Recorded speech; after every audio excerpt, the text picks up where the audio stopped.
In addition to the many different ways to display fonts in Excel, you also have a variety of border options and color background choices to accentuate your data. And both of these features are found on the Home tab in adjacent buttons.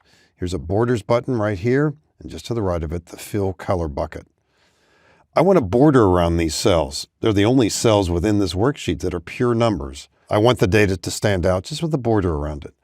Clicking the drop arrow on the right side of the Borders button reveals all kinds of choices. How about thick outside borders? Now, many times when you apply a borders features, you're not quite sure if it worked until you click outside of the highlighted area. Well, we've got a border there. In other words, you just can't see it as clearly while it's highlighted. I'll come back here and maybe try a few others. We could put a border on every single cell. How about all borders? It has that look. And there's one other approach to this too. Cells are highlighted. We'll come back again with border and consider the very bottom, more borders. And maybe we want to use color here as well. So how about color for starters here? We use a dark red. And maybe a certain line type. How about a dashed line? And then, as we apply it to the grid to the right, we could choose outline first. You see the red dashed outline. How about the inside of the cells as well too? So we're getting a preview ahead of time. And there's some unusual choices here like diagonal lines, which I think you wouldn't need to use very often. Let's click OK. And now we've got that effect. Another approach to borders is with these cells highlighted, let's say you wanted those to stand out in a certain way.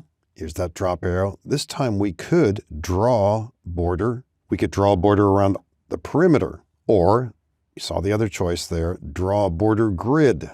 And we could have chosen color before this. I didn't, but we can draw the grid that way too. So multiple ways of putting in borders in the example here.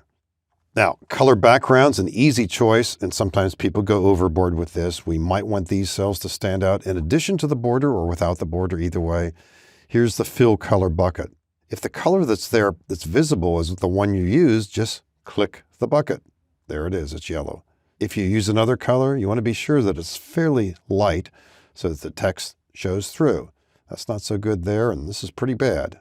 I think you can quickly see what's going on here. And if you just can't find that color you want, well, come back again and go into more colors and probably spend way too much time looking at this 127 different choices. But if it's got to be a certain color, you could make that choice. And again, we tend to use these to make certain parts of a worksheet stand out, give it more emphasis, more pizzazz. Sometimes we say it that way. So a variety of different techniques here using either border features and/or color background, both located on the Home tab to provide greater emphasis to our worksheets.